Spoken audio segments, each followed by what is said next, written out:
Hey everyone, this is Dave, This is Barry. and we're get ready to do an episode like we usually do and have fun, and it's going to be a blast. But both Barry and I kind of felt like we needed to take a little bit of time out to spend a few minutes to talk about the passing of Chadwick Boseman. Yeah, thank you, Dave. I couldn't agree more. It hit me especially hard last night. Finding out the news like everyone else did almost seems like the world kind of started mourning at the same time. Yeah, This is the thing. I mean, and it's a tragedy in and of itself. 43 years old from cancer, and nobody knew this was coming. Um, and God bless him. I mean, what an accomplished career he left behind him. I think the thing that's that's been really hard for me certainly is just knowing, I mean, this guy, his fan base is mostly by and large children all over the world who know him as Black Panther, know him as T'Challa, know him as this iconic figure. And after decades and decades of how many of these big movies, kids finally are able to see themselves. They're finally able to see a representation of an African American or even an African or a Black man on the big screen that these movies, by and large, never provide.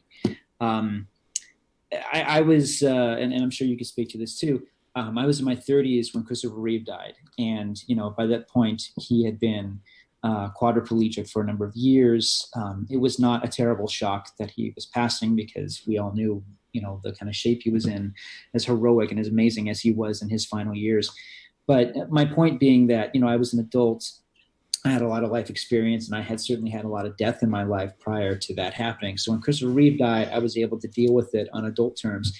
If Christopher Reeve had passed away when I was a child, I think it probably would have broken off a piece of me. And it's very hard to think about the children of the world who are dealing with this loss. And I hope that parents who are dealing with having to talk to their kids about this can express to them that even though Chadwick Boseman, who was a beautiful individual, is no longer with us, his work is hermetically sealed in cinema. Movies have captured his work, his life, his art, and they can revisit him. They can revisit the character. They can revisit his world and his legacy whenever they want, because that's the beautiful, magical thing about movies. They capture somebody in that very specific moment. So I do want to encourage parents to have that conversation with children, because even though it's a terrible loss and such a shocking loss, and it's the last thing, like people keep talking about how this year just keeps taking and taking from us, and here's yet another thing. But his work does matter. It will live on, and this was a guy who made such a difference in a very short amount of time. absolutely. Yeah, it kind of hit me on a very personal level. Like I guess it's because we're just hitting that age. Like I guess we're technically middle age now. I'm getting ready to turn 44 in December. Come to find out, the dude was a month older than me, and that just kind of like mortality hits us in very interesting and different ways. And the man always presented himself with such grace and such like generosity of spirit. Today I was watching the old clip of him doing the Black Panther mystery reveal with Jimmy Fallon. And Yeah, just the way that he went out, he never made a big deal about it being me. It was like him trying to make it about the people he was talking to. yeah, And that really kind of is emblematic of who he was and how he carried himself. Anyone you ever read a report of anyone who worked with him on anything said he was just an amazing individual. And his career like really didn't take off until like the last 6 years or so. I mean, going back to Get On Up was, well, I take it back, 42 with the Jackie Robinson film. The fact that he had the opportunity to play so many integral characters in Black history, I think was a bit of a big deal. And it's interesting because they are such a wide, diverse net of people who he played, and played them all individually and played them all beautifully and wonderfully. Like the horrible thing is, like, if there's a downside to 42, I'll just throw it out there. It's like, whoops, that's the wrong thing. Sorry, I'm getting used to the switching, folks. It was that Alan Tudyk was like the mustache twirling, racist in the movie, but he was so good as Jackie Robinson, and he's just good in everything. Like even up through the Five Bloods, I think that was really him starting to stretch his legs. Like I understand that Spike Lee wanted to de-age all the actors, and then put Chadwick Boseman in with them, but budgetarily didn't work. So he ended up having to do the creative thing, which was, we're going to have these old men play their younger selves as they are now, just to symbolize the fact that you never actually leave war. And the fact that he was able to essentially hold court with these powerhouses of cinema and really be their leader, and he owned it and you believed it. Like I'm like, we have lost what was gonna be the beginning of a bombastic career, I think. I completely agree. To look at his body of work just as it is, I suspect this is one of these actors we're going to look at the body of work and talk about him in the same way we talk about James Dean. James Dean made less films, of course, and Boseman, I mean, no doubt. You look at that body of work. If you pull up that IMDb page, there are a few disposable movies in there. He was in a Dennis Quaid football movie. He was in that Gods of War film with Gerard Butler. There's a couple films where it's 21 like Bridges, yeah. yeah, there's a couple movies like he didn't need to make this movie. It's unfortunate that this is a part of the body work, but really, as you've indicated, this is a guy who in his lifetime played Jackie Robinson and Thurgood Marshall and James Brown. I know. It's amazing, and I agree with you. Those movies, those three films in particular, are not perfect, but his performances in those movies are. The Jackie Robinson thing is interesting because, not without getting too much into it, but I mean, Spike Lee had been trying to get that movie made for decades, and even after the success of Inside Man, he couldn't do it. Like nobody wanted to make a baseball film, let alone a historic baseball film with an African American lead. By and large, 42, the movie eventually got made because of Harrison Ford, and it's a wonderful thing. He helped the film get seen, and here he is, one of the biggest movie star on the planet, playing a character role, which was a real stretch for him. And I think because of that, Chadwick Boseman's performance in that movie gets overlooked, and he's and no question the screenplay of that film is simplistic. It definitely makes Robinson more of a symbol than a human being. Unfortunately, there's only a few scenes where he gets to really branch out. There's a great scene, my favorite in the film, because it's so raw and it feels very real, and it feels like this is what the film could have been if it had been a little more open about it. The scene where after being taunted and humiliated time after time, Robinson takes a baseball bat, finds a private moment, and just bashes the heck out of the bat. Yeah. And Branch sees him and says, every time you're out there, you let that inform. Every time you hear those words, every time you see those faces, you feel that condescension, you let that inform your playing. I don't know if that really happened, but it's a great scene, and it's there's something so beautiful and so raw about Boseman in that scene that makes that scene work. And it's the same thing with the James Brown movie. I don't think that film is very good. Get On Up, I don't think it's a successful film for a number of reasons, but his performance is astonishing. It's amazing that he could go from Jackie Robinson to James Brown, but Thurgood Marshall just seamlessly. He was a major dramatic actor. And I want to make sure, I want to be clear, like I'm not discounting his work as T'Challa in the Black Panther films and in Civil War and everything else. I mean, while Black Panther is not my favorite Marvel movie, I've said from the beginning, I'm not mad at anyone who it is, because a lot of it is his performance, I think, lifts it up and elevates the film's material to become, I literally call it a Shakespearean level family tragedy. Yes. And, the royal tragedy. And it is a phenomenal film because he is throwing himself into this film and into that role. And he's so good in it. And I wanted to see what was going to happen going forward. I mean, I have qualms with how the film ended. I think there was a really interesting way to go with it, but his performance is so amazing. The entire cast is good. I'm not taking anything away from anyone. Like Shuri is a character who I connect with deeply in my soul, but Chadwick just has this grace and this, I don't want to say he was regal, but he's able to carry off a royal feeling without feeling condescending.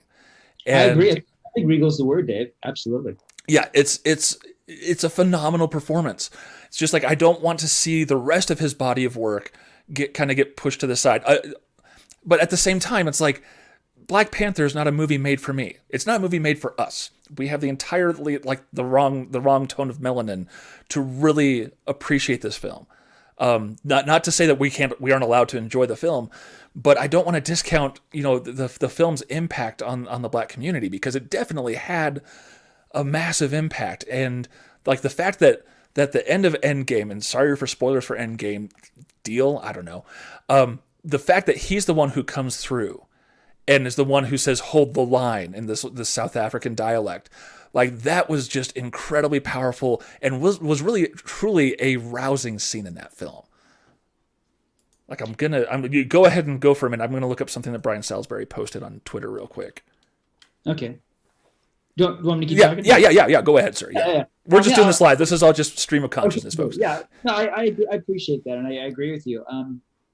There's a part of me that never liked those parts of those movies, whether it's the Captain America Civil War films or Avengers, where these amazing characters show up and they just do the action hero poses. I hate those moments. It's like, for Hmm. me, it's almost like the moments in Ready Player One where it's like, there's Freddy Krueger and there's the DeLorean. It's like, well, they're just there for like window dressing. Who cares? It doesn't matter. But I agree with you. The moment you mentioned is very powerful and potent.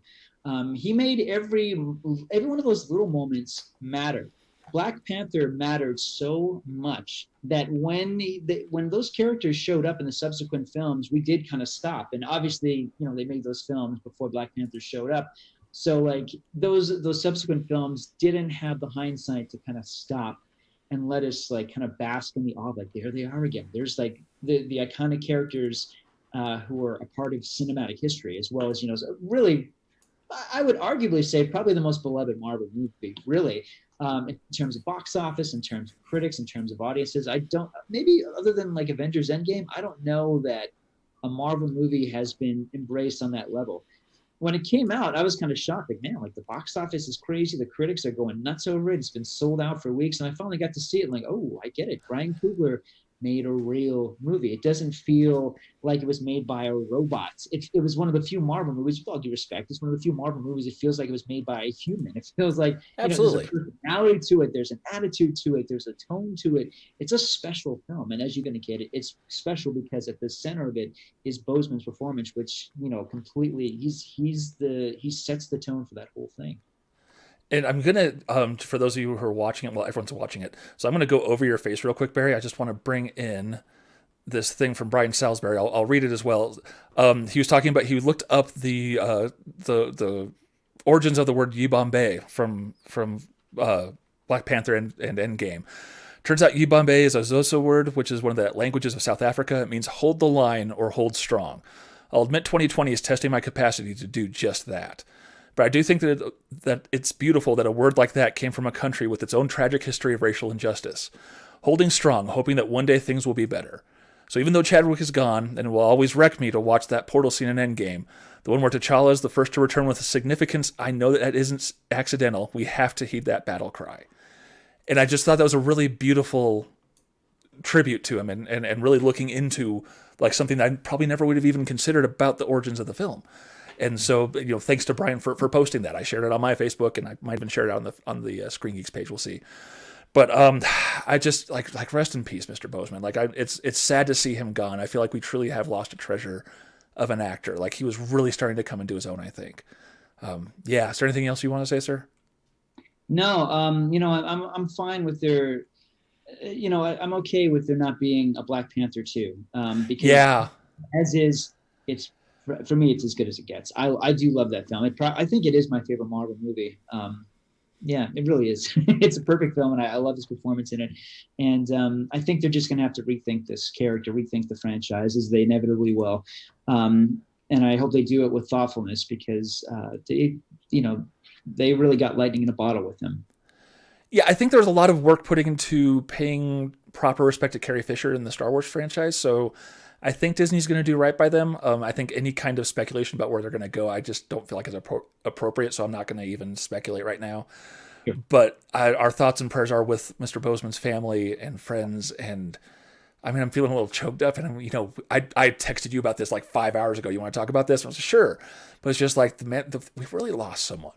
So Yeah, we yeah. lost the treasure because it's he's an actor, and he was clearly an actor who was so skilled and so astonishing. And again, just to recap, folks: James Brown, Thurgood Marshall, Jackie Robinson. Like what the heck? Even Denzel Washington didn't have that kind of like boom boom boom in that amount of time. But what he meant to so many people worldwide, not to mention to African American children, African children, Black children, brown children, children of color all over the world. They may not even know him as Chadwick Boseman, but they know him as T'Challa. They know him as Black Panther, and this is very, very hard to deal with. And as I said, I think the comfort is that his work mattered so much, that movie matters so much, and his body of work is so worthy of celebration. I suspect he's going to be one of these actors. We're going to look back and we're going to, I suspect, as you've indicated, we're going to rediscover this career. We're going to celebrate this career and look into the nuances of his choices and really realize that he was one of the majors, truly.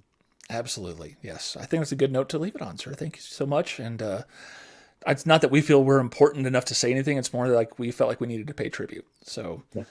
Thanks for listening to us, folks. We'll start recording other stuff soon.